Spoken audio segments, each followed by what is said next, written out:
एक आदमी ने भगवान बुद्ध से प्रश्न किया, भगवान, रंग रूप और बनावट इस प्रकृति ने सभी को एक समान दिया है, फिर भी भगवंत कुछ लोग बहुत आगे निकलकर सफलता प्राप्त कर लेते हैं और कुछ लोग क्यों पतन के सागर में डूब जाते हैं और उनका इस जीवन में कुछ नहीं हो पाता। आखिर ऐसा क्यों होता है भगवान? इस पर भगवान बुद्ध ने उत्तर दिया, तुम कल सुबह तालाब के किनारे आना, तब मैं तुम्हें इस प्रश्न का उत्तर दूंगा। अगले दिन वह व्यक्ति सुबह सुबह तालाब के किनारे आया। उसने देखा कि भगवान बुद्ध अपने दोनों हाथों में एक एक मिट्टी का घड़ा लिए खड़े हैं। जब उस व्यक्ति ने दोनों घड़ों को ध्यान से देखा तो उन दोनों घड़ों में से एक घड़े के पेंदे में छेद था। फिर भगवान बुद्ध ने वह दोनों घड़ों को तालाब के पानी में फेंक दिया।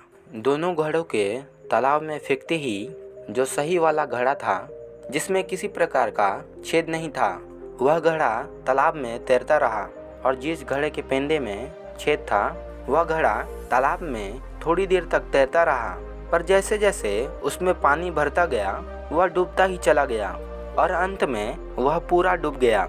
फिर भगवान बुद्ध ने उस व्यक्ति से कहा, जिस प्रकार दोनों घड़े रंग रूप और बनावट में एक समान थे और एक ही प्रकृति में थे, पर दूसरे घड़े में केवल एक छेद था जिसके कारण वह घड़ा डूब गया, इसी प्रकार मनुष्य के चरित्र और कर्म ही उसे इस संसार रूपी सागर में तैराते रहते हैं। जिसके कर्म में दोष रूपी छेद होता है वह पतन की ओर चला जाता है और इसके कारण ही उसकी दुर्गति हो जाती है।